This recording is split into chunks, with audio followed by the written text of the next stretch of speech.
Welcome to the night section. He just pulled back and pushed forward and run him over.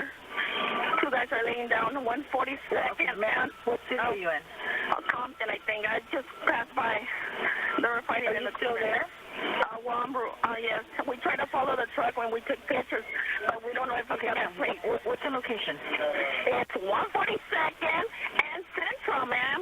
I don't know where you are. We're not in Compton, okay? So Okay, well, I'm giving you the address. It's 142nd and the street is Central. Rosecrans and Central. Okay, if it's better for you. What's your phone number? Sheriff? Yes. Okay, I'm going to disconnect. Ma'am, do you know you kind of... Downey Rescue 445, be advised, we have a confirmation of one Auto versus Ted, 142nd is Rosecrans. 45-10-4, and you're confirming that it is at 142nd and Rosecrans, 10-4, Auto Ped. The infamous Suge Knight, one of the more scarier figures in hip-hop, former football star and bodyguard turned mogul. A 6'2" tank who is currently serving a 28-year sentence at R.J. Donovan Correctional Facility in San Diego for voluntary manslaughter after running over two men at a Tam's Burger in Compton and ending the life of one of them in the process. At the time, Suge was said to have quote-unquote visited his former business partner Dr. Dre on the set of a promo commercial being shot for Straight Outta Compton back in 2015. It has been alleged that people were calling Suge and letting him know that the movie was very reminiscent of Death Row Records and that it was essentially becoming a Death Row movie, with even having someone play Suge Knight beating people up in studios and such. Therefore, Suge felt that he was owed money and he went to collect, which has been the common thread for most of Suge Knight's confrontations. So he paid the set a visit, but was basically kicked out by security, or rather asked to leave, because things quickly escalated into a shouting match. Now Clay Bone Sloan, who was acting as a technical advisor for the film, confronted Suge Knight to make sure that he left the premises. Shortly after Suge left, he made a pit stop outside of a Tam's Burger parking lot where he was confronted and had a physical altercation with Bone while still being inside his truck. In the security footage leaked by TMZ, which I will not be showing in this video due to the gruesome nature, you can see Bone approaching the car, and this is where the alleged punches were being thrown. The reason for Bone throwing the punches was because Suge Knight was allegedly bad-mouthing him. But then watching the video, you can see Suge Knight backing out with his truck, hitting Bone as quote-unquote self-defense. Now where Suge ran into trouble is instead of backing out and driving off, he ran into him again, where it appeared that he attempted to finish the job while also running over Terry Carter in the process. Now Bone survived despite sustaining serious injury, but Terry Carter, who was a music executive and an actual friend to Suge Knight to whatever extent, didn't. Now what's interesting is that Terry was never meant to be there, or at least get hit. He was caught in the crossfire. Now there's different variations to the story and a lot of he said she said, where there's been stipulations and claims that Suge didn't actually hit Bone the first time and that he actually slipped, or the fact that he was on the phone with Terry after he left the set who was trying to mediate the situation, or people have suspected that perhaps it might have just been a setup, etc, etc. But we will go with the version of him just hitting the two men, because regardless of the minute details, as mentioned, Terry was Suge's friend, or at least someone who he respected, who did lose his life. And most of us know, and if you didn't know, now you do, this wasn't Suge Knight's first violent offense. This, however, was the nail in the coffin, a decline that finally reached the end, but this was preceded by many pitfalls in the years prior, particularly the fall of Death Row Records. Now before we get into the fall of Death Row Records, we need to gain more context and understanding of Suge Knight, the heart and soul of the label, as some might say, the beginning. And I've always been the type of person where in class, I always been one of those, I want to make my own shit up. Like if the teacher say, well, write this, and you know, we finna have a spelling test and we finna do mathematics, I be like, I ain't doing it. Then they say, well, draw something, tell us something, tell a story. I get to tell them, look, I'm gonna be a president here, I'm gonna do this. I always been the type of person that just have a dream of having a whole bunch of shit and bring all my friends along and make something happen. So I always want to be, I just want to be me. I never just set out to say I want to be this, but football was my goal. And when I got to that level where the football was, it was like a lot of athletes and the coaches, it was a whole different twist than I thought it was. So it sort of disappointed me. So I decided to do something else. But it sounded like you always did have the dream in mind to be the head of, and like you said, bring people along with you. Yeah, I want to always. I felt that family and unity and love is the most important thing you have. The beginning of Suge Knight. Suge Knight, born Marion Hugh Knight Jr., was born in Compton, California, April 19th, 1965, the youngest of 3 siblings. The alias Suge was derived from his childhood nickname, Sugar Bear. Raised in a lower middle class neighborhood in Compton with 2 working class parents. And I think it's surprising to some because the perception is that someone like Suge, or at least the narrative with a lot of black men that end up entangled in the justice system, is that they're usually coming from a broken home with a single parent. Majority of the time, the single parent being the mother. But this was not at all the case whatsoever for Suge. He was in a household with both his mother and father. However, it is true that the same couldn't be said with the friends and people he grew up with in Compton.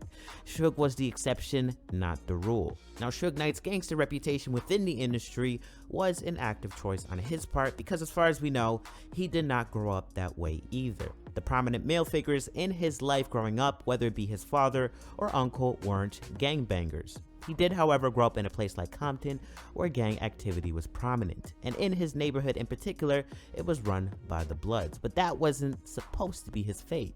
It was supposed to be football. Though Suge grew up with both his parents, he still didn't live in the best environment. I mean, he wasn't rich, so since he was a kid, he always knew that he wanted more, and the way to get there was through football.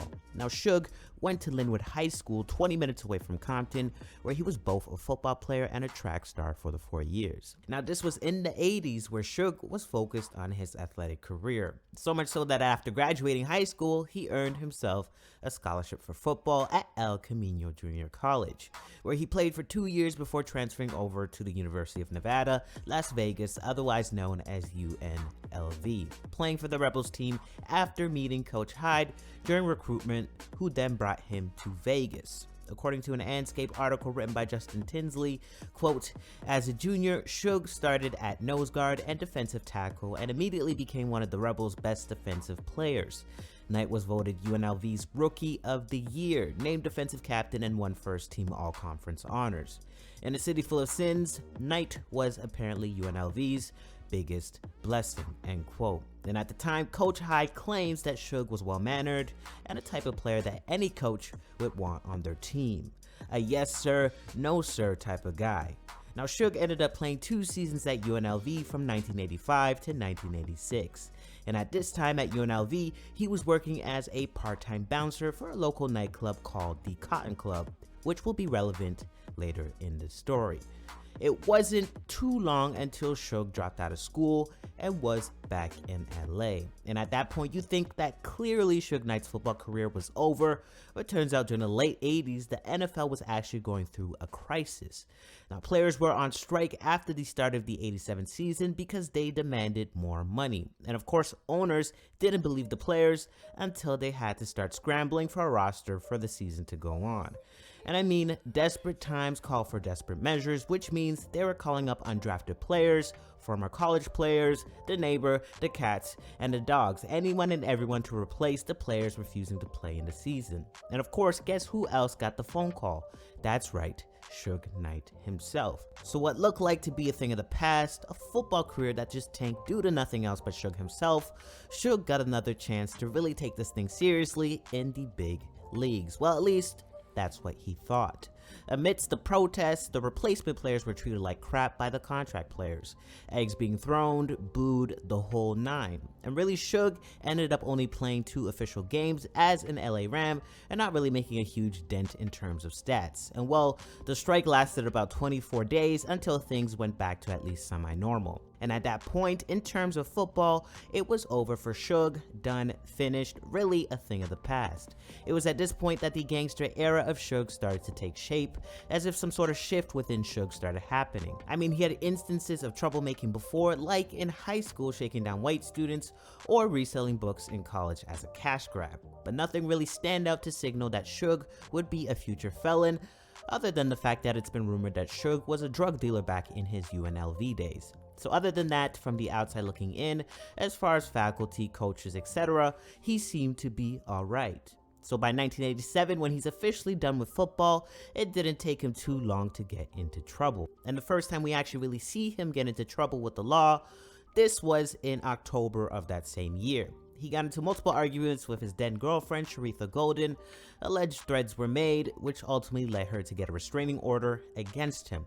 She would then have him arrested on a domestic assault charge because they got into another argument while they're in Sharitha's mother's driveway, in which he grabbed her by the hair and took a pair of scissors and cut off her ponytail. Weird, I know, but Sharitha has recounted this incident and essentially says, and this is not verbatim, that because he liked her hair so much, he thought by cutting it off, other men wouldn't dare look at her anymore because he suspected her of entertaining other men at the time. He had the "if I can't have you, nobody can" attitude. However, what's even weirder is that she still ended up marrying him 2 years later, but I digress. But this wasn't the end of Suge's shenanigans. On Halloween night, which was just 2 weeks later after the chopping of the hair incident, Suge was again arrested, but this time it was because he ended up shooting his friend in Vegas, Ricky Crockett. Now they had a heated exchange and he just ended up popping him, once in the leg and once in the wrist, then attempted to make an escape, stealing his car, a Nissan Maxima, according to Randall Sullivan, the author of Labyrinth. But Suge only got a slap on the wrist for it. Instead of it being a felony charge, he was able to get it down to a misdemeanor. He was very lucky as he got away with only a $1,000 fine and a couple years probation, and this was mainly because of his reputation as a star athlete. It was also reported that allegedly the 49ers had made him an offer around this time in '87, but because of the situation, they wanted no parts. Now don't quote me on this because I'm not 100% sure if that's true, but let's go with it. Now that football was completely out of the picture, as I have mentioned a little earlier, Suge was working as a bouncer for the Cotton Club in Vegas. And after his football career, that's what he was doing for the next couple of years, working as a bouncer for various clubs and music venues in LA. By this time in 1988, he already had an interest in getting into the music industry, and this would be his first step. And in the process, he met Bobby Brown, which would change his trajectory forever. Now, Suge met Bobby Brown at an after party and basically shielded him away from crazy fans. And then faster than you could say supercalifragilisticexpialidocious, Suge became Bobby Brown's bodyguard. And let's just say with his size, intimidating demeanor, and stature, he was very good at it. And I'm pretty sure Bobby himself could attest to that. And progressively, he started getting more and more on the music business side. Now, Suge Knight himself credits a lot of his knowledge on the music business side being Bobby's bodyguard. After all, he would hear and see everything going on behind the scenes. As an example, he learned that writers, especially at that time, weren't getting their just due publishing money and were literally making pennies for their work. And that became a lane for him in the music business to make sure that artists were signing the right contracts and were getting paid their worth. Suge Knight, the manager, and the introduction to the DOC and Dr. Dre. Now, through Suge's new venture of artist management, he would sign prominent West Coast artists like Mario Chocolate Johnson, the DOC, and DJ Quick. And through the DOC, Suge met Dr. Dre. At the time, the DOC was a close affiliate and collaborator to NWA. For context, the DOC was originally from Texas and had moved to LA to work with Dr. Dre and the rest of NWA. Dr. Dre had first heard of the DOC, who went by Doc T at the time, through the group Fela Fresh Crew, joined by two other members, Fresh K and Dr. Rock. They ended up landing a spot on the NWA and a Posse compilation album, and that was because Dr. Rock's connection to Dr. Dre. Dr. Rock was a DJ for the World Class Wrecking Crew for a short period of time, which Dr. Dre and DJ Yella from NWA were previously a part of. Soon after the Fela Fresh Crew's placement on a compilation project, they split up, and Doc T was now solo. Now fast forward, he moves to LA living with Dr. Dre, and he becomes an unofficial NWA member, changing his name to the DOC, which is an abbreviation for Dallas Oak Cliff, his hometown, to align himself with the group, with obviously NWA standing for N-words with attitude. And he wrote songs for Eazy-E and greatly contributed to projects for the group like Straight Outta Compton, and that's basically all to say that the DOC had a very strong relationship with Dr. Dre at the time. Now, how Suge met the DOC was through LA Dre. This was around the time that the DOC was already signed to Ruthless Records, formed by Eazy-E and Jerry Heller. and released his debut album No One Could Do It Better, which was doing big numbers, becoming certified gold after only 3 months of its release in 1989. When my record came out and it really started doing well, so quick, you know, and Funky Enough was #1 on the radio in California, up and down the whole coast. The album was #1 for 2 weeks straight, right? Yeah. So I was on one. I ain't gonna even lie to you. Yeah. Shit. I would walk into these clubs, and this when I had Suge with me. This when me and Suge first started hanging out. Yeah. And so y'all met during that time? Yeah. Okay. Yeah. His brother, the guy he called his brother's name is L.A. Dre. Okay. Keyboard player. Okay. And so I knew L.A. Dre from Texas. Yeah. And so I met Suge through L.A. Dre and just started hanging out with him. At 19, 20 years old, he was taking me to clubs and shit. I wasn't supposed to. He was older? Yeah. Okay, all right. Yeah. And he had a California, he understood the shit, he knew where to go. Yeah. And I was in there, you know what I mean? And when I get that all in me, ain't no telling what I do. After the success of the DOC's album in 1989, 5 months later to be exact, he was involved in a near-fatal accident, driving home drunk and high after partying and falling asleep at the wheel. And as a sidebar, this was around the time that he was basically going wild partying to the extremes every night. And Suge Knight was essentially acting as a bodyguard and bailing him out every time.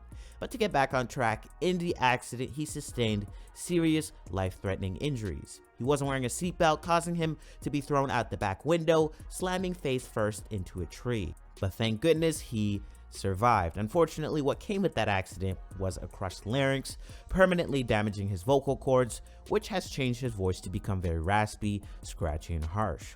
I mean, he lost his voice, and we all know that's the worst thing that can happen to any rapper. Now, while he was hospitalized, Suge was very diligent on keeping up with him, with constant visits, asking him if he needed anything, bringing his mom to visit, etc., etc.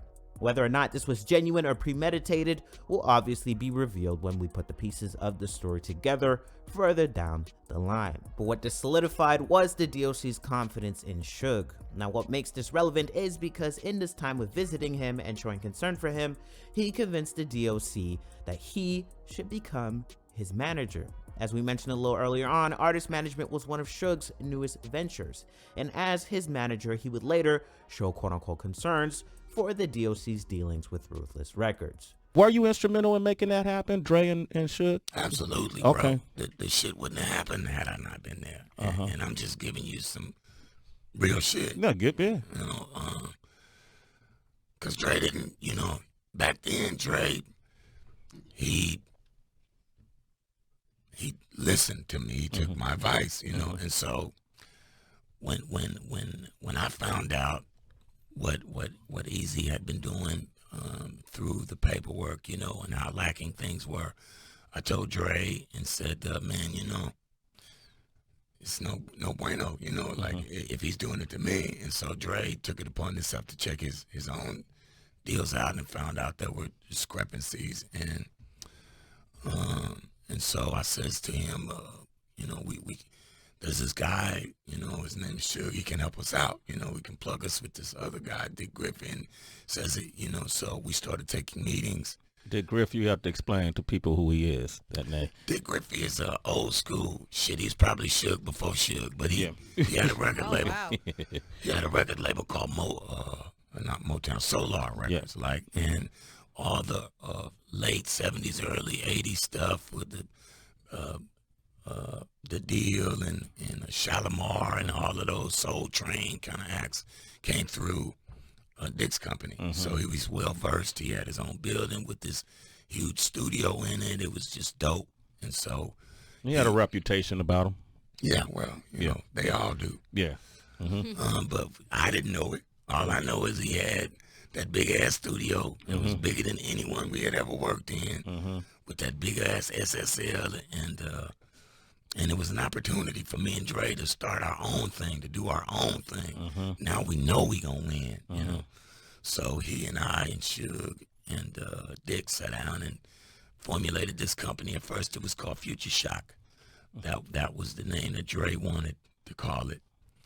And over time that morphed into Death Row. And by the time it morphed into Death Row, my name and involvement started to morph out of the paperwork. And, you know, Suge had turned from friend to bully, you know. Now, the DOC found out about his paperwork with Ruthless Records, went through it with Suge and a few lawyers, and they came to the conclusion that he was not being fairly compensated. He was essentially being paid pennies for all the ghostwriting he did for NWA. In an interview with The Source magazine in the early 90s, Suge stated, and this is not verbatim, that Jerry Heller signed a DOC for a watch and chain in exchange for his publishing. Whether that is true or not, we won't ever know unless we saw the paperwork. But in any way that you put it, whether he meant it literally or metaphorically, it was not good. Suge's plan since then was to destroy Ruthless Records entirely, which meant destroying both Jerry Heller and Eazy-E.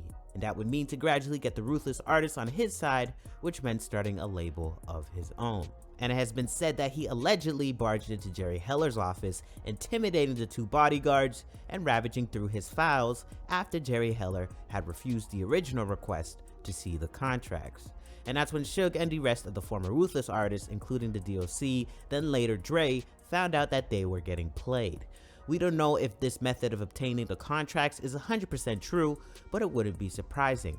In 1989, with starting the label, Suge reached out to Tom Klein, a sports agent who he was working security for at the time, who was also eager to get into the music industry. So the three, the DOC, Suge, and Tom, would have plans on creating their first label called Funky Enough Records, named after the DOC's hit song, It's Funky Enough. Even recruiting artists like DJ Quick, who was an upcoming local talent at the time. Now, everything seemed to be set in motion until the DOC felt that there was a missing element to the potential of this record label, which was Dr. Dre. As previously mentioned, the DOC and Dr. Dre had a very strong relationship. I mean, they created music together, lived together, which meant they also confided in one another. And the DOC basically told Dre about his contract situation and let him essentially know, like, hey, that if Eazy and Jerry are doing this to me, imagine what they're doing to you. Now, this led to Dr. Dre being curious about his own paperwork.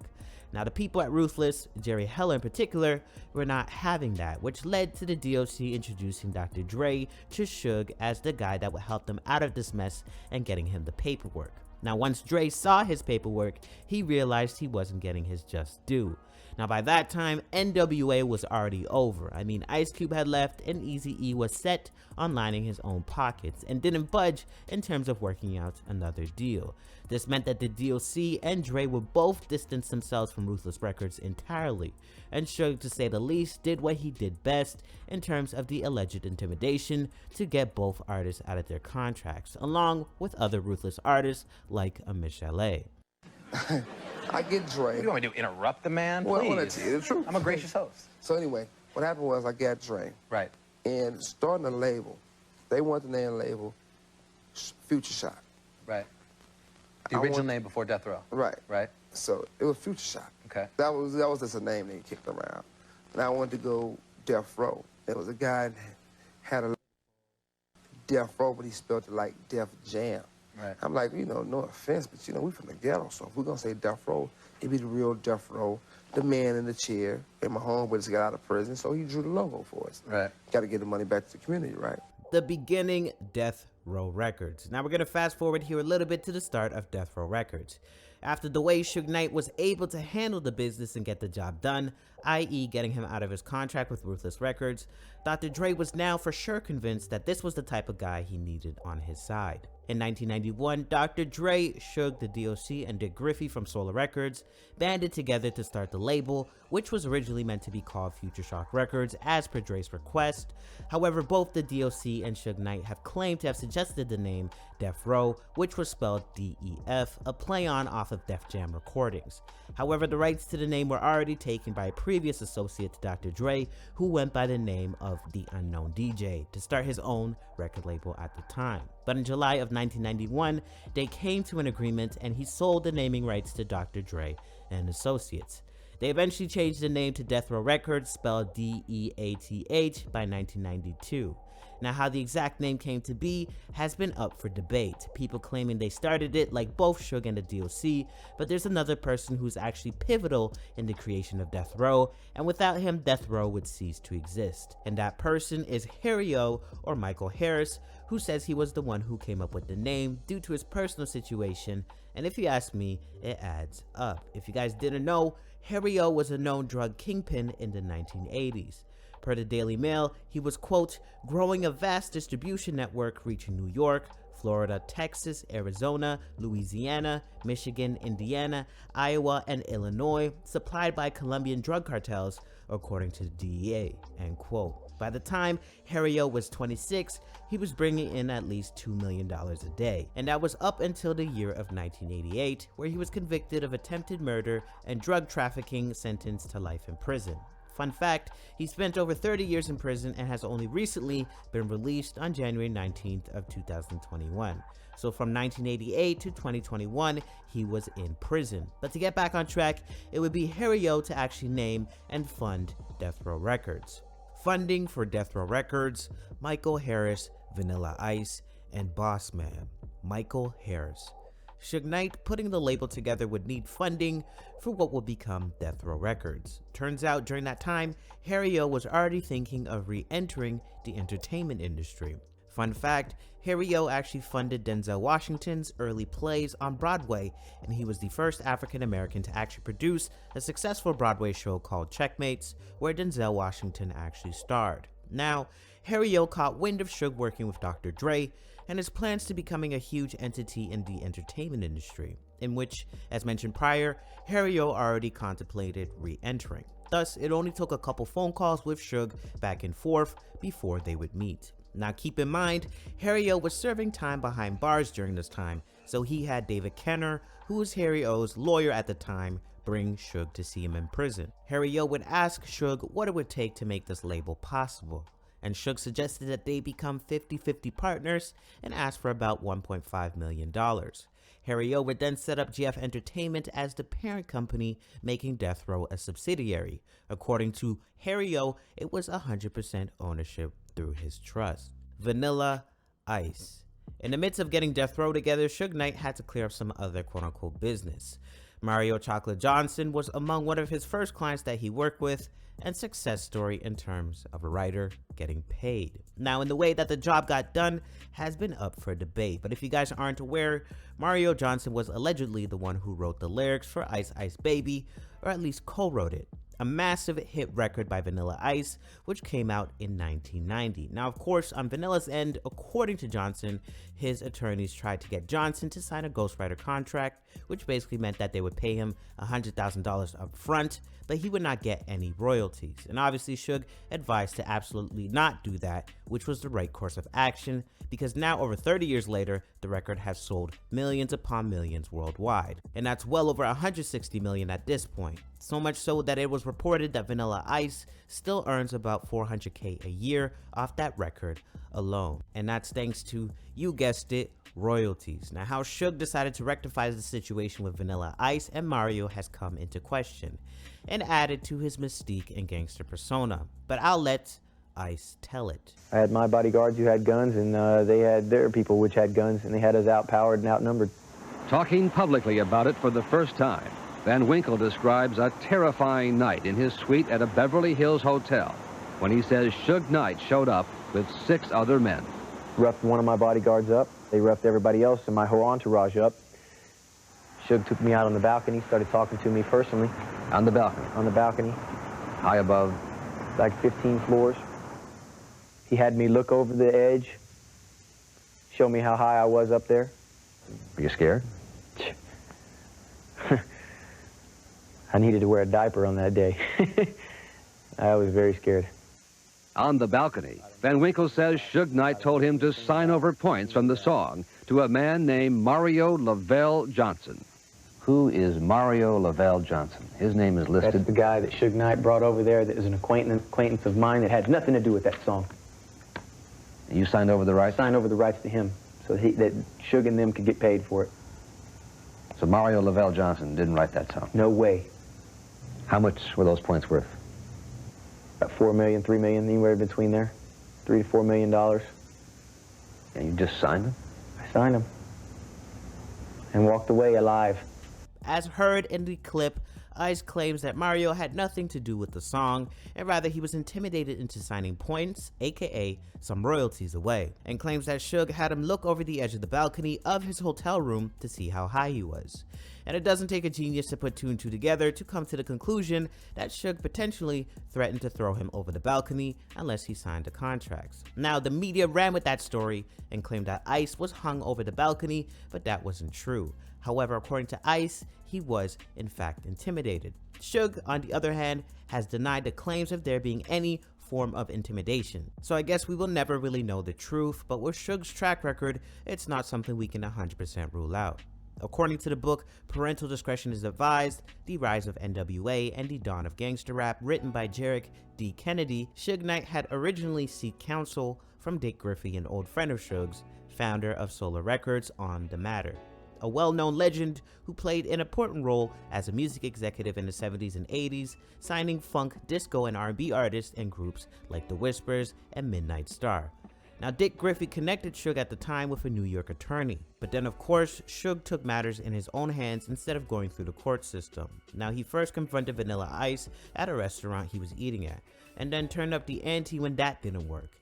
And that's, as we all know by now, showing up in his hotel room. Nonetheless, Vanilla Ice plays a very important role in this story because the points, or rather royalties, handed over to Suge were worth millions of dollars, about $4 million to be exact, and some could say that without Ice and that entire debacle, Death Row Records perhaps may have never come to fruition. It's a crazy thought to entertain, I know, that Vanilla Ice in an indirect way helped fund the legendary record label, Boss Man. It has been rumored that unofficially it was a hood dude that actually funded Death Row Records, as Keefe D in his book Compton Street Legend refers to the man as Boss Man. In the book, Keefe D mentions how Boss Man asked Keefe D to help move 300 kilos of quote-unquote unknown substance to help start up this record company called Death Row. Keefe D, with his crew, moved the product and delivered the money to where it needed to go, which we can assume was Suge Knight. Now, there's no way to confirm 100% that this is true, that this was the money that actually got everything started, or if it was perhaps just a contribution.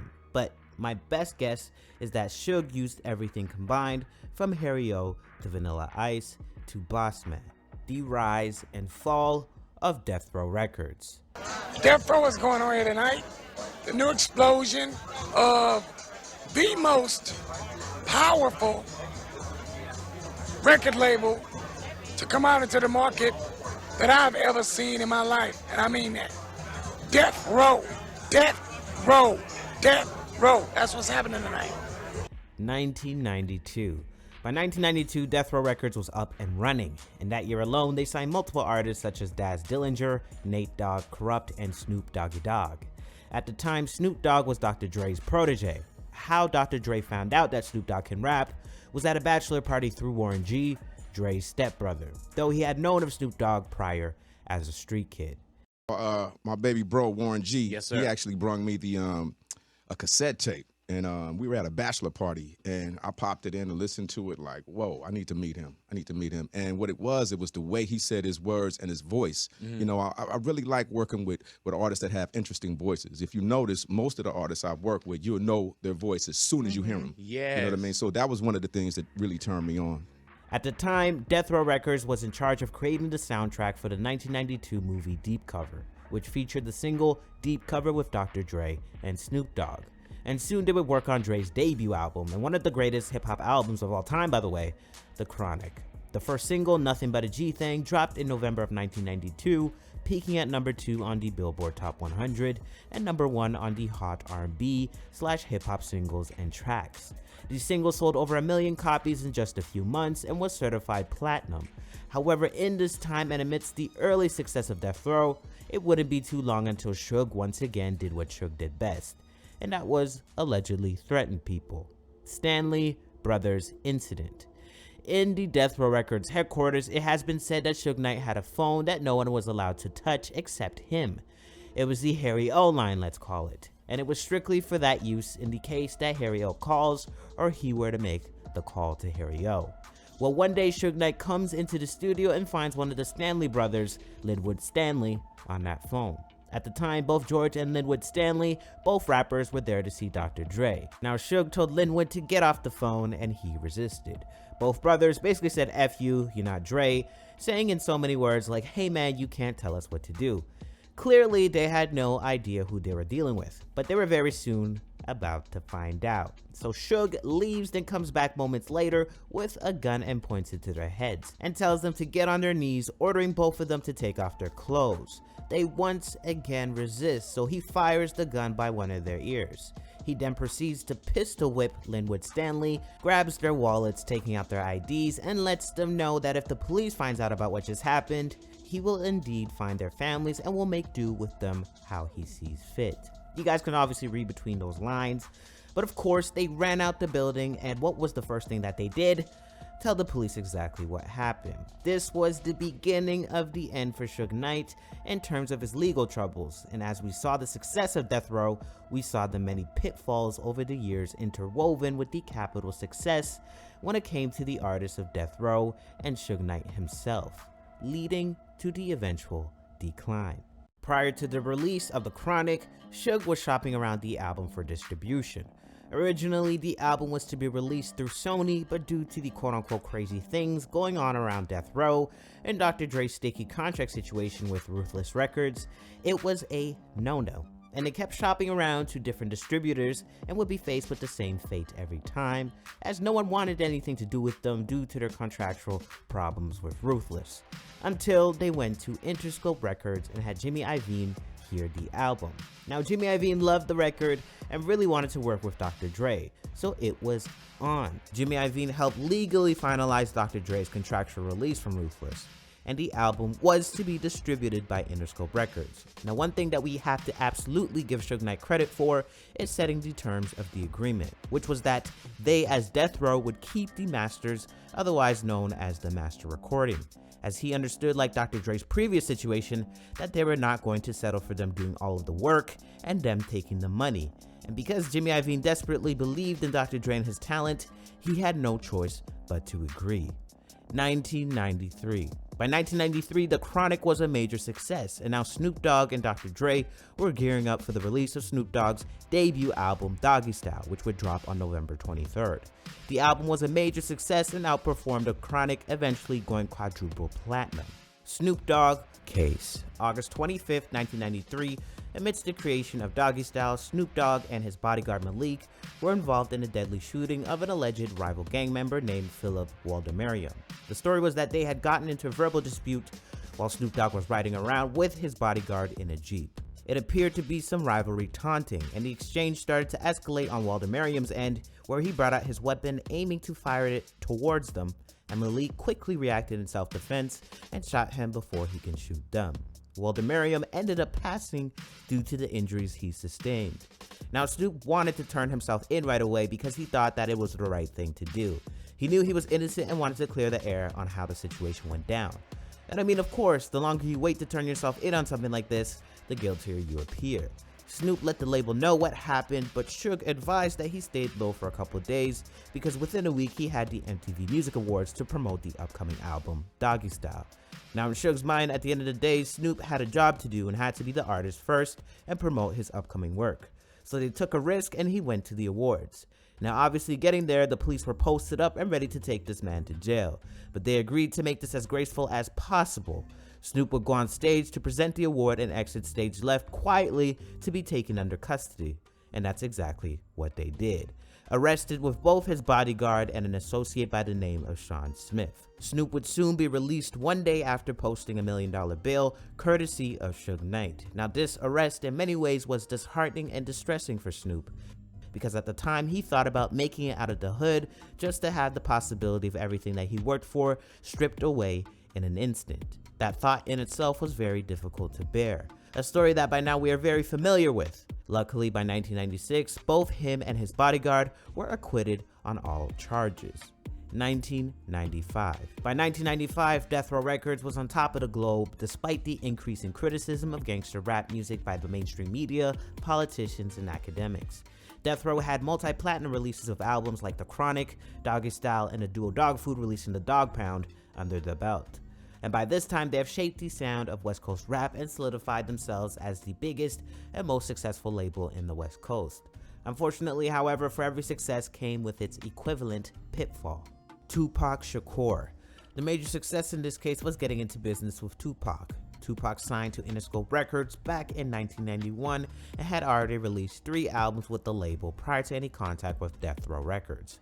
By 1995, Tupac was serving time at the Clinton Correctional Facility, and I'm not going to go too deeply on the case, but he was serving time on sexual abuse charges due to an incident with then at the time 19-year-old Ayanna Johnson.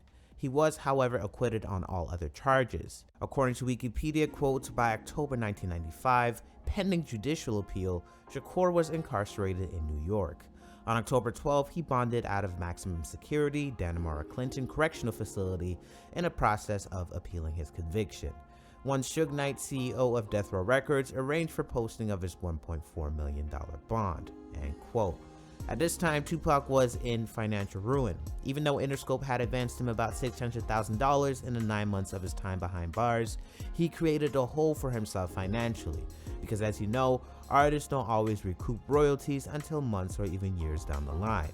And as we all know, an advance is a loan. Not to mention his treatment in prison had broken him mentally with the constant humiliation and the threat of his life to the point that he agreed to quote-unquote sign a deal with the devil. Now, there's been a misconception that Tupac directly signed to Death Row Records, or that Suge directly bonded him out. However, that wasn't the case. Now, Suge did show interest in Tupac 2 years prior, and that's when Tupac started to slowly evolve into being more of a thug, owning that part of his personality, and started to get into a lot of legal trouble. His legal expenses started getting very high, and Suge saw that as his way in.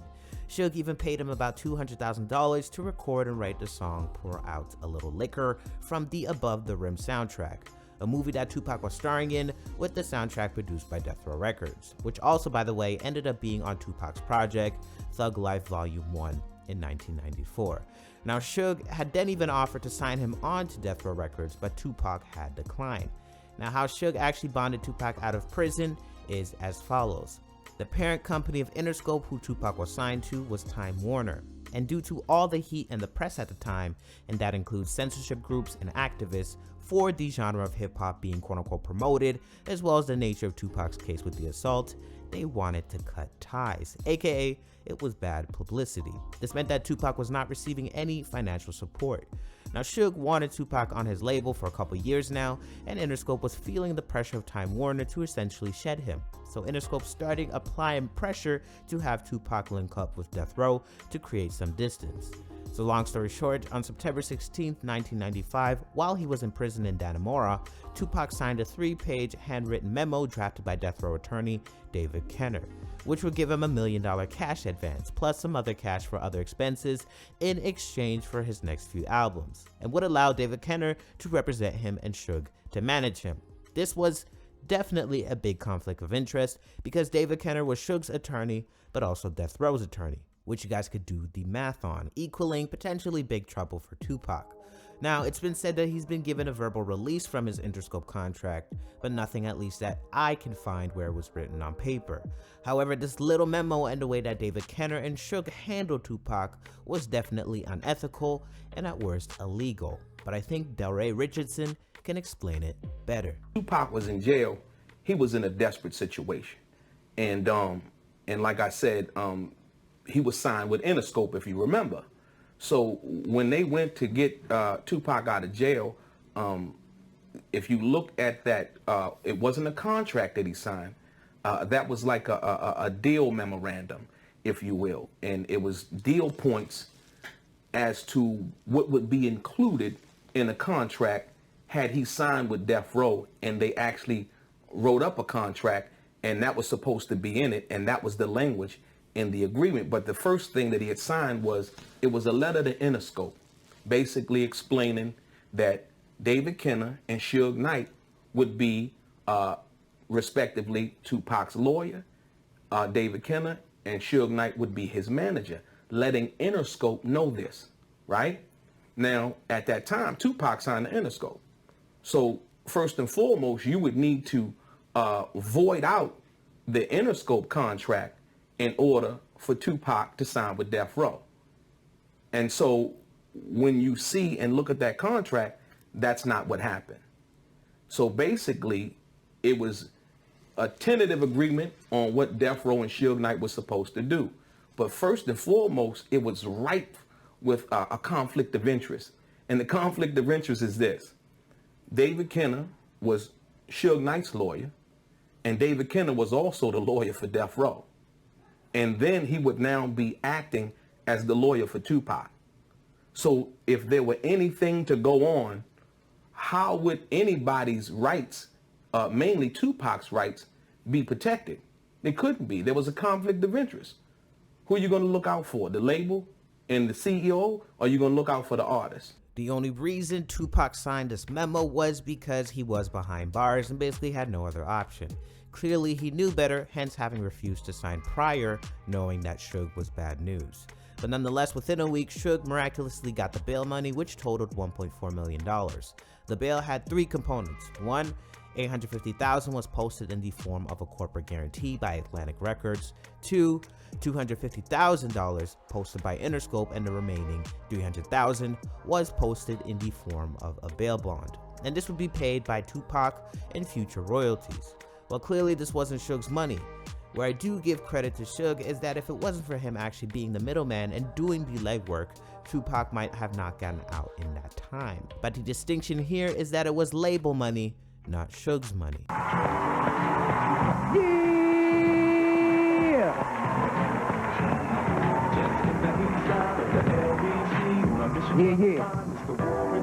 Seen a car full of girls, ain't no need to tweak. All of you search know what's up with 213. First of all, I'd like to thank God. Second of all, I'd like to thank my whole entire Death Row family on both sides, you know what I'm saying? I'd like to tell Tupac to keep his guards up. We ride with him.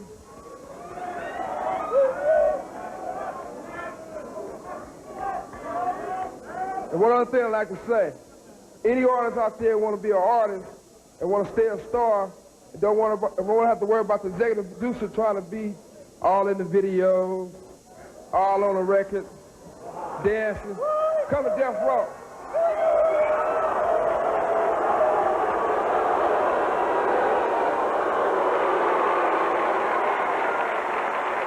Declaration of war, East Coast versus West Coast. On August 3rd, 1995, Suge Knight threw jabs at Diddy and Bad Boy Records while showing his allegiance to Tupac as he was in prison at the time, which most people would say was the starting point of the East Coast versus West Coast beef, or what perhaps solidified the beef. The year before, November 30th, 1994 to be exact, Pac got robbed and shot 5 times in the elevator on his way to Quad Recording Studios in Manhattan, New York. Now, Pac has claimed that he was set up by Biggie and the Bad Boy Camp because that was the studio Biggie was working out of, and the song Who Shot Ya just happened to come out a couple days later, even though the song was clearly recorded months before. But we can see through that dramatic incident, Pac was on defense mode, did the math, and assumed that it was them who set him up. However, later, Biggie and Diddy would publicly deny those claims, and it was an odd thing because prior to that, Pac and Biggie seemed to have a solid relationship, but nonetheless, it was on site ever since. 1996. By 1996, Death Row Records was making well over $100 million a year. Tupac dropped All Eyes on Me, which would be his 4th studio album executive produced by Suge Knight. Unfortunately, it would also be the last album he would drop in his lifetime. All Eyes on Me dropped on February 13th, 1996, and a little over a month later, Dr. Dre would leave Death Row to start Aftermath with Jimmy Iovine. And Dr. Dre didn't just leave Death Row Records, he left his masters behind.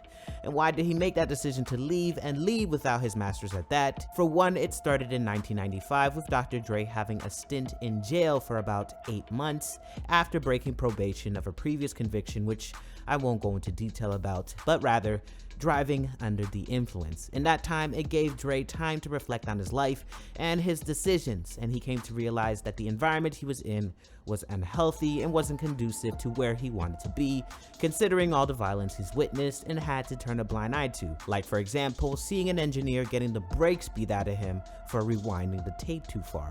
And we can assume much more that he hasn't spoken about publicly. And it has been alleged that another reason why he left is because Michelle, his longtime on and off girlfriend from the NWA days, who was also signed to death row, got with Suge. All in all, the common theme here was Suge, and he didn't want to have to deal with the crap that came along with working with him. And we know Suge Knight by now. We understand that a lot of Suge Knight's business dealings were very unprofessional. It came with a lot of intimidation and at times just ruthless violence. So he preferred just to leave empty-handed without his masters if that meant leaving in peace. Now, the manner of which Suge obtained those masters is up for debate. Whether or not Dre gave those up willingly or not can be speculated, but one thing we do know for sure is that Suge was going to have his way no matter what. The death of Tupac Shakur.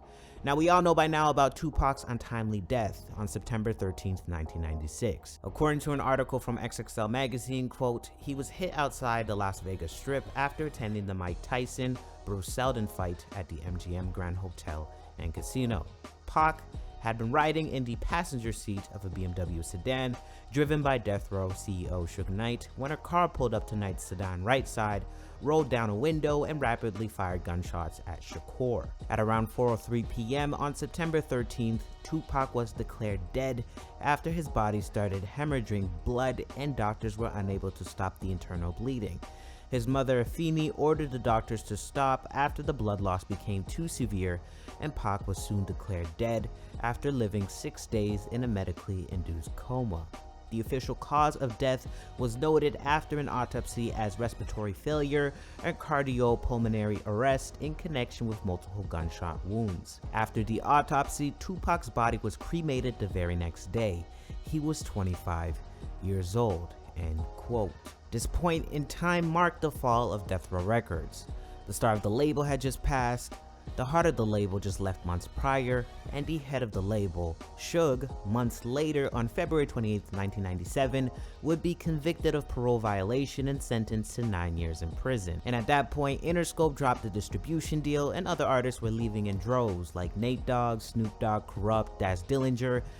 What was once this empire that couldn't seem to fail despite the lawsuits, controversies, and violence was finally meeting its inevitable doom. And despite Suge's effort to keep things in motion behind bars, it would never be the same. By 2006, Suge Knight and Death Row Records would declare bankruptcy, and we later found out that artists were owed millions of dollars. But we will leave it at that in terms of the end of Death Row, but shout out to Snoop Dogg, who earlier this year became the new owner.